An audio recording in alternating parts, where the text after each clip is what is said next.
Wala na'y kinabuhi ang mag-asawang Salik ug Guarya Sulaiman human gipamusil sa wala maili mga armado sa sitio proper, Barangay Sambulawan, Dato Salibo, Maguindanao, kagahapon sa buntag. Base sa investigasyon sa Maguindanao PNP, sakay ang mga biktima sa ilang pick-up type nga Mazda.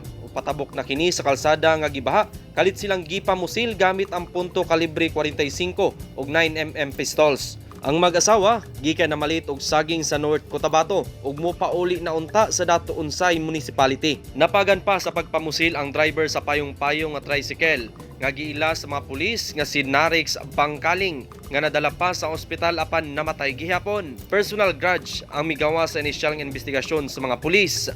Samtang patay usab sa pagpamusil sa wala mailing armado ang driver sa payong-payong nga tricycle sa Dato Udin Sinswat, Maguindanao kagahapon sa hapon. Gila sa kapulisan ang biktima nga si Bibot Tasil Masundig, 36 anyos, o residente sa Malagapas, Rosary Heights 10, Cotabato City. Migawa sa investigasyon sa mga pulis sa Dato Udin Sinswat nga padulong sa coastal area sa lungsod ang biktima. Dihang gipusil kini gamit ang punto kalibre 45 nga pistola. Maghatod lang unta og pasahero ang biktima dihang gipusil kini. Aminado ang pulis nga dili nila masuta ang motibo sa krimen. Marvin Revilla, Newsline Philippines, Province of North Cotabato. Stay safe.